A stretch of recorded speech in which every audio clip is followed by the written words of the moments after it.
Hey guys, Toxic here. With me is Seb. Hello. With some more Bile and Blood campaign today. This is mission 3B. Inquisitor Corvus Rix. He's going to be leading a small strike force into the Manufactorum district that the Chaos still control. Where the what do you call it again? Viccicrudes? The Viccicrudes, yeah. Yep, is currently planning a demon summoning. So as you can see, this is the map that we have. We're playing on a smaller size now. That's just to kind of show the smaller nature of this game. Before we do start getting into things, though, we did forget a roll for mission 3A for Nurgle. He did die, and he did die quite wonderfully. So I'm bringing up the little screen region of our dice rolling area. Now, Nurgle is a main character, so he does need a 9 to die. However, he did get instant death, which is +3. He did get he was majorly wounded, which is +3, and he Seb also lost the game, so that's another +1. So in total, that'll be plussing 7 to his roll. So he needs a 1 to stay alive. If not, Nurgle is being banished back into the warp for this campaign. 3. Okay, so that is a 10. Nurgle has been banished back into the warp by the Clixus assassin. His demon body no more. Yeah, I'm imagining in the warp, his demon body has been taken off of him because he ascended so early and then did so little that they've just taken the remnants of his soul out, and they're going to be using that to fuel the joys and terrors of chaos, and then basically handing the demon prince role to the next person who seems worthy. I think he didn't get a single kill as a demon prince, did he? No, in the first game, he wandered about like a drunken fool, probably far too much of the brew. And in the second game, he did take 2 wounds of an assassin. Right. But apart from that, that was it. Yeah, no actual deaths. So that's that. But we now have. Do you have another main character in this force, or not yet? Yeah. Sepulturus is in the top right cultist squad. He is the leader of the Viccicrudes. So yeah, Okay. we've got more stuff coming about him in story time and stuff soon, and all artwork and fun stuff that Death's Head 13 is working on, which is cool. Okay, so we have the mission today. We're not doing any turn limit. There's no secondary objectives. It's just to destroy this chaos shrine up here. That's part of the ritual. So it's going to be using the artillery profile. We'll need to try and get it. See if I can kill it, or if basically Seb can summon enough stuff to protect it or wipe me out. We have Inquisitor Corvus Rix. He's in his Terminator armor, Thunderhammer, Psy Cannon. He has 4 Death Cult assassins. Kind of more on him as well about why he uses so many assassins, but again, that'll come a bit later. He has 3 Crusaders. He has his assistant.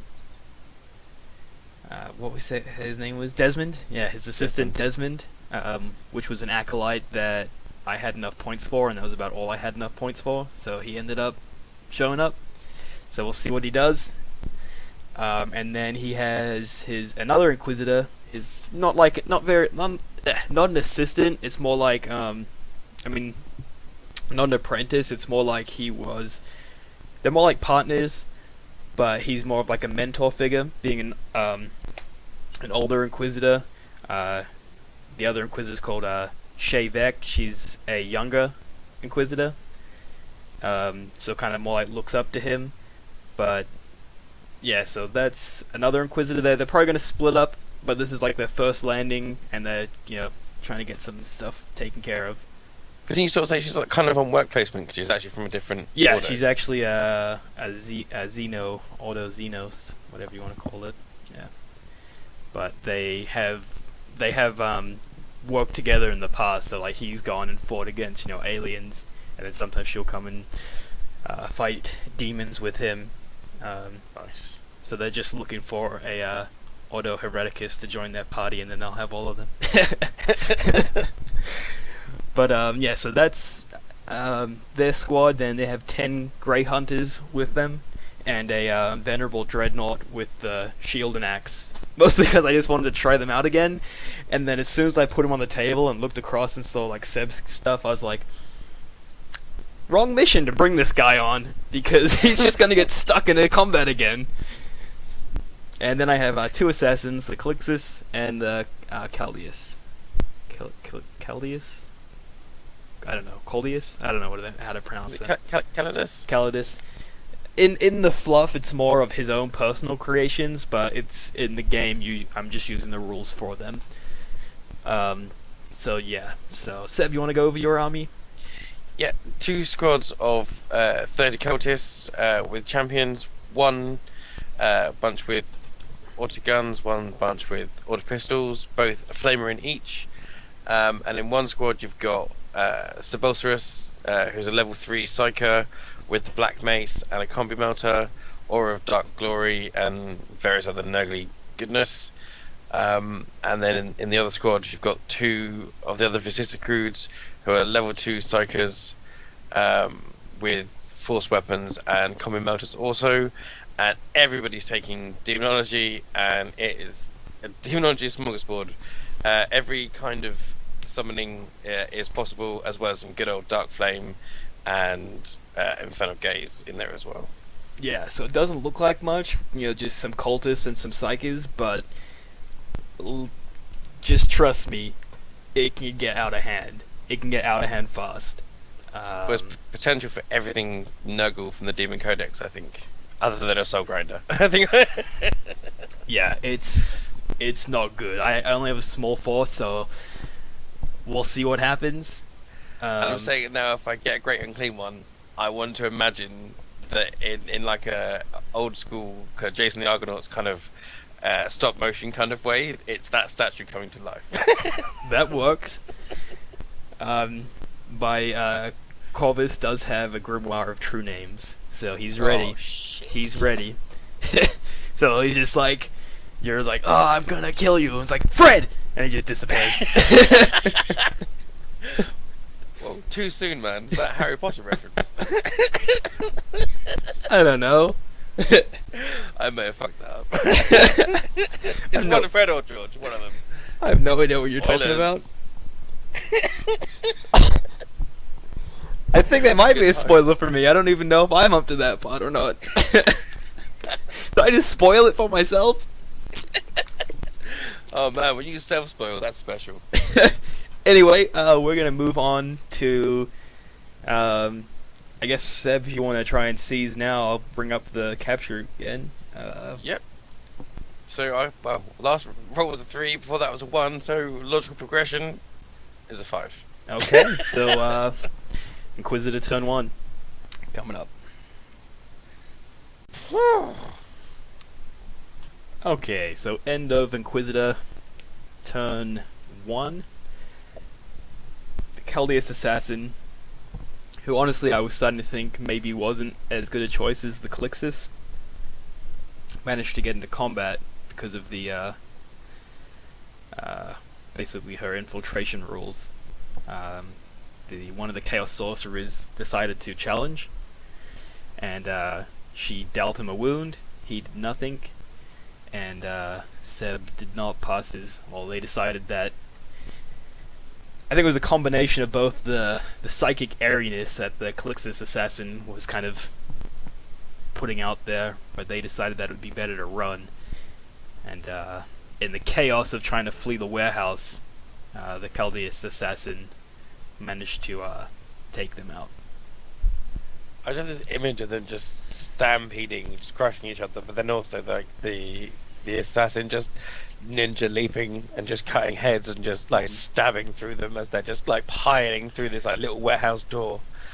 Which has that I forgot what the weapon's called, but that template weapon as well, which the neural shredder or something like that. And then Inquisitor Corvus Rex, he decided to do some psychic powers. That did not go good. Seb, I'll let you talk about that, since that was an achievement for you on that one. Yeah. So one of my sorcerers, who is now very much dead, had Witch Eater and managed to deny the witch until strength 6 AP2 wound to the Psyker. So they did something before they all died. Yeah, But that is the single most devastating thing I've ever seen.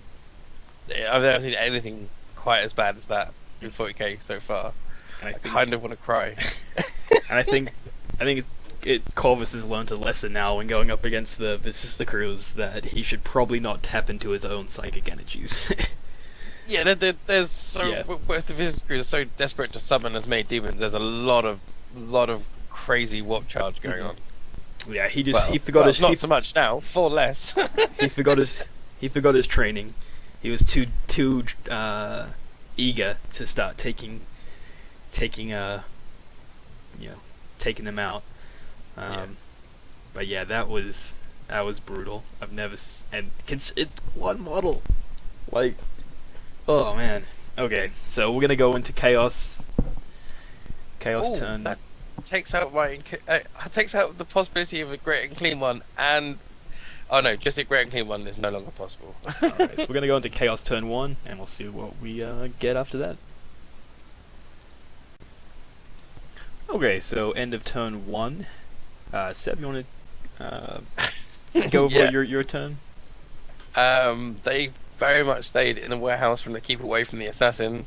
My warlord, Zabulcerus, manifested summoning and managed to get off 10 plague bearers, hopefully forming a fleshy wall to stop that dreadnought getting too close. But then he also did peril and take a wound himself, and then lose the 3 war charge he was going to try and use to bring in some plague drones. And then he fired a snapshot of his bolter, actually hitting the assassin, but it just pinged off his armor. Yep. Fused a wound. So we're going to move into turn 2 of turn 2 Inquisition. Okay, end of Inquisition turn 2. The Clixus assassin, he didn't want to charge these plague bearers, but the Inquisitor Corvus basically told him to tie them up and leave a path for the dreadnought to come to the shrine. The Cullius assassin did not have a great turn, just trying to get into position, I guess, to do an attack on the other squad. Grey Hunters moved up, trying to put some wounds into the plague bearers, kind of weaken them down, and the Inquisitor took a shot at the shrine, and didn't do too bad. But you managed to save the shrine. Saved its armor save, which doesn't make sense. I guess it just withstood the shots. It's magic. Yeah. So turn 2 chaos coming up. Okay, so into turn 3, Zabulcerus. That's his name? Yes. Zabulcerus, yeah. He came out of the warehouse with his cultists, decided not to use his psychic powers because of the Clixus assassin being in the area and affecting that, so he decided to take him out. Seb, you want to take it from there? Yeah, so the squad came out of the warehouse and blew away the assassin that had just cut down all of their brothers and sisters, and then they threw themselves headlong at the other assassin that was tied up with the plague bearers. Zabulcerus decided to issue a challenge, being the champion of chaos that he is, and he got massively mulched and insta-death in the face, right in the back of the face, I think it was. So that was sad times. I think everything is about to fall apart. So I'm going to put up the rolling for the character death. Now, keep in mind the game hasn't ended, so it's possible that it will be +1 to this result if Seb does lose. If the chaos fault is if the chaos fault is lose. Yeah. Okay, well, so a 9 in total will kill him. 1 is nothing. 2, 3, 4 minorly wounded. Anything higher than that, except for a 9, is a majorly wounded. So how much is the instant death? Instant death adds 3. 3, so it's +4. +4, yeah. Good. 7. 7, so he's majorly wounded. Okay. So he'll be back. That's not a big deal to Spolstrus. He has suffered perils many times. It hence does. the tentacles and things coming out of his model. Yeah, it does give him -1 wound though. So if he does That's peril not like once, he'll be Yep. he'll be gone. But anyway, we're gonna move into turn 4. We'll be back with turn 4. Okay, so end of turn 4. The Dreadnought managed to charge up and take out the altar. Well, actually, Inquisitor Corvus managed to shoot a wound off it, and then the Dreadnought came in with his axe and just slashed it down. And I like to think that because the cultists and things were moving away, like the miasma slightly cleared, and Corvus just took that shot and like lit it up, and the Dreadnought's like, I'm having that. Yep. And then we played out the combat between the assassin and all the cultists and the demons. He managed to take out the cultists, but he got taken down by the demons. But it was round after round. Yeah, it was round after round. Yeah, it would have been like turn 8, 9 if we had have actually been doing it. They were gumming each other to death. And that was just for fun, because obviously the game did end as soon as the altar was destroyed. And it was a fun game. It wasn't quite. There's a couple mistakes that we did, and it was a little one-sided at the end. Seb, if you want to go over one of the mistakes. Yeah, but the rule is cultists cheat. We either rapid fire and then charge, or shoot at something and then charge something else. And I apologise. We're getting better at keeping an eye on the rules and making sure we don't cheat. But that's one of the things that happened. Yeah, that's usually one that I pick up on. But I think because that assassin was just like this one little speck on the map, and was just like, destroyed. And then between that, you had all the who are we gonna charge, and we just didn't kind of think, oh wait, they can't charge. But well, also I think he got lost in all the blood patches of all the other cultists in that warehouse. But I think in the end it worked out. It was still fun. Oh, definitely. And that's really what's important. So next mission, because of this just disastrous psychic failure that happened at the altar, we're thinking that we'll go over this more in story time, but we're thinking that a warp rift has opened, and not like a huge one where demons can come through, because obviously that was the kind of the winning condition. It's going to be one where it's more of just like a kind of a nomad warp rift that's just kind of floating around and sucking things into it. It's more of like a hole, isn't it? Like a hole, just a hole in reality that way, from reality to unreality, not the other way around. Yeah. So where it's sucking things like a little mini black hole kind of like that. Yeah. So that's what's going to be happening next. We'll go over the story time for that one. So anything you want to kind of say before we kind of wrap things up here?